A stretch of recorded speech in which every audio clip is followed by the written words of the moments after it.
லூக்கா 10ஆம் அதிகாரம் 25 முதல் 37 முடிய உள்ள வசனங்கள்ல இருக்கிறவைகளை ஜப குறிப்புகளாக இவைகளை நான் உங்களுக்கு தெரியப்படுத்த போகிறேன். லூக்கா 10ஆம் அதிகாரம் 25வது வசனத்தை நீங்க வாசிக்கும் போது, நியாயசாஸ்திரி ஒருவன் இயேசுவை சோதித்தான். அப்ப நியாயசாஸ்திரி இயேசுவிடம் என்ன கேட்டான்? நித்திய ஜீவனை சுதந்திரித்துக் கொள்வதற்கு நான் என்ன செய்ய வேண்டும் என்று அவன் கேட்டான். நித்திய ஜீவனை சுதந்திரிப்பதற்கு நான் என்ன செய்ய வேண்டும் என்று கேட்டான். இதை ஜப குறிப்பா மாற்றணும். எப்படி ஜப குறிப்பா மாற்றணும்? நான் சோதிக்கிற மனத்தின்படி அல்ல, சோதிக்கிற இதயம் நமக்கு வேண்டாம். பாயிண்டே என்னன்னா, சோதிக்கிற இதயம். எனக்கு எல்லாம் தெரியும். நியாயசாஸ்திரி என்கிறவர்கள் தங்களை தாங்களே பெரியவர்களாக எண்ணிக்கொள்ளுகிறவர்கள். அதனால தான் அவங்க மடங்கடிக்கப்பட்டார்கள். அவங்க என்ன பண்ணாங்க? எனக்கு எல்லா வசனமும் தெரியும், எல்லாமே தெரியும். அதனால இயேசு கிறிஸ்துவுக்கு ஒன்றுமே தெரியாது. அவர்கிட்ட போய் சோதிக்கலாம், அவருக்கு ஒன்றும் தெரியாதவர், அவர் எங்கே படித்தார், நம்ம நியாயப்பிரமாணத்தை கற்று தேர்ந்தவர். ஆனால் இயேசு அப்படிலாம் நியாயப்பிரமாணத்தை கற்றுத்தேரவில்லை அப்படின்னு சொல்லிட்டு சோதிக்கிற இருதயம் கொண்டவர்களாக இருந்தார்கள். இப்போ எனக்கு என்ன எழும்புது அப்படின்னா, நான் யாரையும் சோதிக்கக்கூடாது. அல்லேலூயா. எனக்கு எல்லாம் தெரியும், எனக்கு எல்லாம் தெரியும், உனக்கு என்ன தெரியும் அப்படின்னு கேட்குறவன் ஒன்றும் அறியாதவனாக இருக்கிறான். லூக்கா புத்தகத்தில் எடுத்துக்கொள்ளுங்க, லூக்கா 10:25. அப்பொழுது நியாயசாஸ்திரி ஒருவன் எழுந்திருந்து அவரை சோதிக்கும்படி, போதகரே, நித்திய ஜீவனை சுதந்திரித்துக் கொள்ளும்படிக்கு நான் என்ன செய்ய வேண்டும் என்று கேட்டான். நீங்கள் யாரையும் சோதிக்கிறதுக்காண்டி போய் பைபிள் வசனத்தை பேச வேண்டாம். அல்லேலூயா. எனக்கு எல்லாம் தெரியும் அப்படின்னு சொல்லிட்டு அப்படியே மனப்பாடம் பண்ணிட்டு ஒரு ஆளுகிட்ட போய் அப்படியே பேசின விட்டியும் அவங்க ரசிக்கப்பட மாட்டாங்க. தேவன் உங்கள் மூலியமாக உண்மைகளே பேசுகிற வார்த்தை தான் ஒரு மனுஷனை தேவனண்டையிலே கொண்டு வரும். இப்போ சோதிக்கும்படியாக கேட்டான். ஆண்டவர் என்னதான் பிரசங்கம் பண்ணாலும் என்னதான் சொன்னாலும் அவன் லாஸ்ட் வரலையும் கேட்கல. ஏன்னா அவனுடைய இருதயமே சோதிக்கிற இருதயம். இந்த சகோதரி சொன்னாங்கல்ல, ஒரு வீட்டுக்குள்ளே போனேன், உங்களுக்கு உடம்பு சரியில்லாமல் இருந்தது, நான் ஆண்டவரை பற்றி பேசினேன். எகுவா சபைக்கு போகக்கூடியவங்க அவங்க எங்கள் இடத்துக்கு வாங்க, எங்கள் இடத்துக்கு வாங்க, இப்படியே தான் பேசுகிறாங்களா? சொல்கிற வசனம் அவங்களுக்கு புரிய மாட்டேது. என்னன்னா, நாங்கள் பெரியவங்க, எங்களுக்கு எல்லாமே தெரியும், எல்லா வசனமும் தெரியும், அதனால் எங்கள் இடத்துக்கு வாங்க. இன்றைக்கி ஈஸியாக எங்கள் சபைக்கு வாங்க, உங்கள் பாஸ்டருக்கு என்ன தெரியும்? நிறைய பேர் பைபிளை பற்றி தெரியாமலே எனக்கு எல்லாம் தெரியும், எல்லாம் தெரியும், எல்லாம் தெரியும், எல்லாம் தெரியும். அந்த லிஸ்ட்டில் நீங்கள் இருக்க வேண்டாம். ஆண்டவராகிய தேவன் எல்லாவற்றையும் தெரிந்திருந்தார். இயேசு தான் சகலத்தை உண்டாக்கினவர்.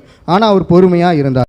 எனக்கு சோதிக்கும் மனசு வேணாம் ஆண்டவரே. பக்கத்தில் இருக்கவங்களை பார்த்து சொல்லுங்கள், ஆண்டவரே சோதிக்கு இருதயம் எனக்கு வேண்டாம், உம்மை தேடு மனம் மட்டும் எனக்கு உண்டாகட்டும். ஆண்டவரே, உம்முடைய வசனத்தை சோதிக்காமல் அதை ஆழமாக புரிந்து கொள்ளும் தாழ்மையான மனதை தாரும்.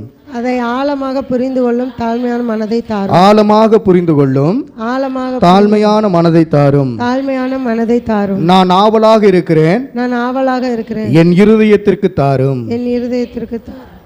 ஆண்டவரிடத்திலே நாம் கேட்கக்கூடியது என்ன அப்படின்னா, நான் தாழ்மையாக இருக்கிறேன், எனக்கு ஒன்றும் தெரியாது, நீங்கள் சொல்லித்தாங்க ஆண்டவரே. அல்லேலூயா சொல்லுங்க. தேவனுக்கு முன்னாடி இருக்கக்கூடியவங்க தேவனை பேச விடுங்க, நீங்களே பேசிட்டு நீங்களே வந்துடாதீங்க. அல்லேலூயா சொல்லுங்களேன். சபைக்கு வர்றீங்க, ஒரு சில நேரங்களில் அமைதியாக இருந்து ஆண்டவருடைய சன்னிதானத்தில் அவர் என்ன சொல்லுகிறாரோ அதன்படி கேளுங்கள். இது ஆண்டவர் பேசுகிற நேரம். இந்த நேரத்தில் பிரசங்க நேரத்தில் வெளியில் எழுந்திரிச்சு ஓடிடக்கூடாது. பிரசங்கத்தில் ஆண்டவர் பேசுவார், அந்த வார்த்தையை நாம் கடைபிடிக்கக்கூடியவர்களாக இருக்க வேண்டும். அப்போ முதல் பாயிண்ட் என்னன்னா, நித்திய ஜீவனை அடைவதற்கு என்ன வழின்னு அவன் கேட்டான். ஆனால் அந்த நித்திய ஜீவன் லாஸ்ட் வரலையும் அவன் சுதந்திரத்து கொள்ளவில்லை. ஏன்னா சோதிக்கும் இருதயத்தோடு வந்தான். அந்த சோதிக்கும் இருதயம் எனக்கு வேணாம்ப்பா. இதுதான் ஜெபம். அல்லேலூயா. ரெண்டாவதாக 10ஆம் அதிகாரம் 26வது வசனத்தை நம்ம வாசிக்கும் போது இவ்வாறாக இருக்கிறது. நியாயப்பிரமாணத்தில் என்ன எழுதி இருக்கிறது, நியாயப்பிரமாணத்தில் என்ன எழுதி இருக்கிறது என்று இந்த பகுதியிலே நாம் வாசிக்க முடிகிறது. ஆண்டவர் இயேசு கிறிஸ்து என்ன சொல்கிறாரு? இவன் சோதிக்கிறதுக்கு தானே வந்தான் நியாயசாஸ்திரி, பைபிளே இவருக்கு தெரியாது அப்படின்னு. அதனால் அதே மாதிரி அவரும் டீல் பண்ணுறாங்க. நியாயப்பிரமாணத்தில் என்ன எழுதியிருக்கு? ஆன்சர் சொன்னாரா? உங்ககிட்ட யாராவது வந்து சோதிக்கும்படியாக வந்தால் அவங்ககிட்ட ஆன்சர் சொல்லாதீங்க, கேள்வியாக கேளுங்க, அவங்க பதில் சொல்லட்டும். நான் சொல்கிறது உங்களுக்கு புரியுதா? அவன் கேட்ட கேள்விக்கு அவனே பதில் சொல்ல வைக்கிறது தான் உங்களுடைய வேலை. புரிஞ்சுக்கிட்டீங்களா? எனக்கு ஒன்றும் தெரியாது, உனக்கு ஒன்றுமே தெரியாமல் கூட இருக்கலாம். அவன் கேட்ட கேள்விக்கு, ஐயா எனக்கு தெரியாது, நீ என்ன சொல்கிற சொல்லு அப்படின்னு அவன் ஏதாவது பேச விட்டுட்டு கன்க்ளூஷன் நம்ம கொடுக்கணும், முடிவுரை நம்ம தான் கொடுக்கணும். அல்லேலூயா. ஒருங்க, நித்திய ஜீவனை பெறுவதற்கு என்ன வழி சொல்லுங்கள். நீங்கள் உங்களுக்கு ஏதாவது பாயிண்ட் இருந்தால் சொல்லுங்கள். நித்திய ஜீவனை பெறணும்னா என்னம்மா பண்ணணும்? தேவனிடத்தில் அன்பு கூறணும், மனுஷனிடத்தில் அன்பு கூறணும். இவங்களுக்கு தெரிஞ்சது நியாயசாஸ்திரிக்கு தெரியாது. அன்றைக்கி நாட்களில் நியாயசாஸ்திரிக்கு தெரியுமில்ல, தெரிஞ்சுக்கிட்டே கேட்கலாமா? நிறைய பேர் நம்மளை வாயை பிடுங்கிறதுக்கே என்ன பண்ணால் தெரிஞ்சுக்கிட்டே கேட்பாங்க, தெரிஞ்சுக்கிட்டே கேட்பாங்க. இந்த 10ஆம் அதிகாரம் 26வது வசனத்தில் நியாயப்பிரமாணத்தில் என்ன எழுதியிருக்கிறது என்று இயேசு கிறிஸ்து நியாயசாஸ்திரியிடம் கேட்டார்.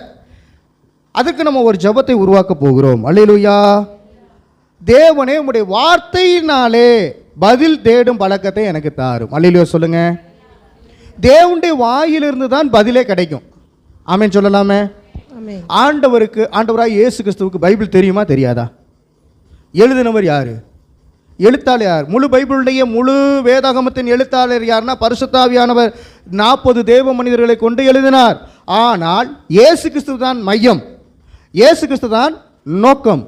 வேதத்தினுடைய ஆதியாகமத்திலிருந்து வெளிப்படுத்தின வசனத்தில் இயேசு கிறிஸ்துவை பற்றி தான் எழுதியிருக்கு. எழுதினவர் யாருன்னா இயேசு கிறிஸ்து தான். அல்லேலூயா சொல்லுங்க. இவருக்கு பைபிளை பற்றி தெரியாதா?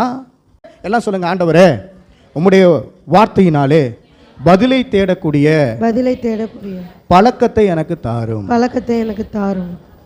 ஒரு சமயத்தில் ஆண்டுடைய சன்னிதானத்தில் உட்கார்ந்து இருக்கும்போது தேவன் பேசுவார். பேசுறதை கேட்டுட்டு அதன்படி செய்கிறதுக்கு ரெடி ஆயிடணும். பேசும்போது எதிர்பேச்சு பேசினாலே ஆண்டவர் ரிஜெக்ட் பண்ணிடுவார். தெரியுமா உங்களுக்கு? நல்ல கவனிங்க. இயேசு கிறிஸ்து எப்படிப்பட்டவர் அப்படின்னா செய்யக்கூடிய ஆட்கள் தான் ஆண்டவருக்கு தேவை. அல்லேலூயா. செய்யாத ஆளுகிட்ட சரியாக பேச மாட்டார். இப்போ நியாயசாஸ்திரி இயேசு கிறிஸ்து தேர்ந்து கொண்டாரா? நியாயசாஸ்திரி சீசரை போல ஆண்டவர் தேர்ந்து கொண்டாரா?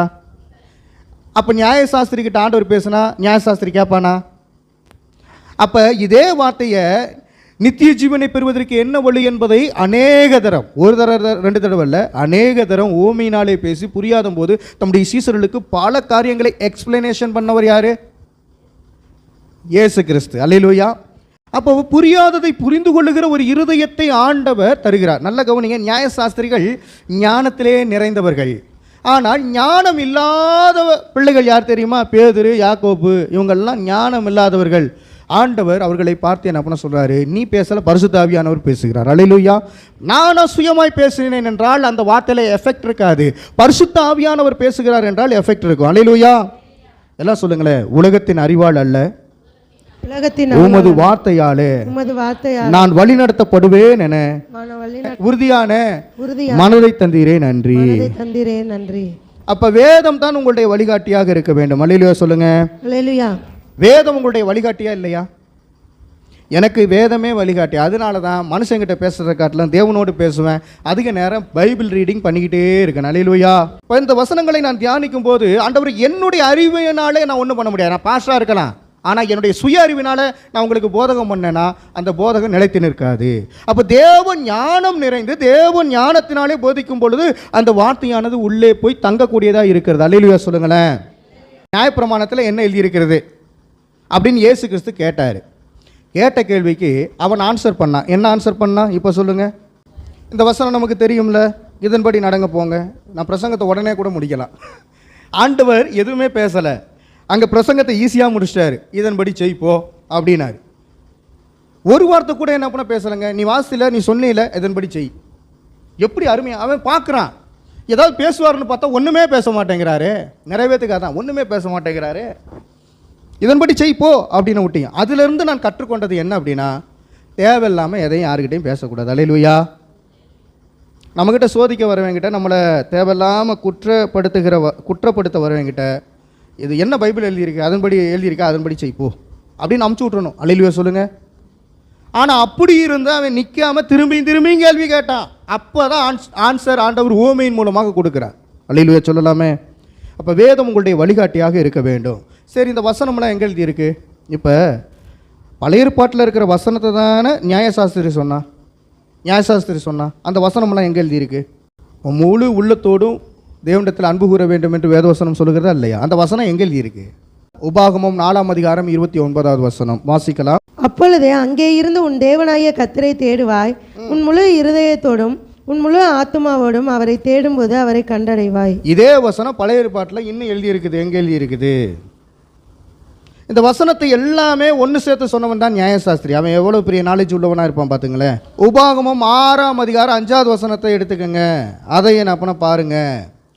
உன் தேவனாகிய கர்த்தரிடத்தில் உன் முழு இருதயத்தோடும் உன் முழு ஆத்மாவோடும் உன் முழு பலத்தோடும் அன்பு கூறுவாயாக. இதுதான் முக்கியமான வசனம். உபாகமம் 6:5 ஆத்மாவோடும் அன்பு கூறுவாயாக. இப்போ லேவியர் 19:18 வாசிங்க. என்ன எழுதப்பட்டிருக்குன்னு பார்ப்போம். பலிக்கு பலி வாங்காமலும் உன் ஜனபுத்திரர் மேல் பொறாமை கொள்ளாமலும் உன்னில் நீ அன்பு கூறுவது போல பிறனிலும் அன்பு கூறுவாயாக. நான் கர்த்தர். இதில் முக்கியமாக இந்த வசனத்தில் பார்க்கும்போது அன்பு கூறணும், அதுக்கு முன்னாடி என்ன எழுதப்பட்டிருக்குது? பழிக்கு பழி வாங்காமலும் என்பது முக்கியம்.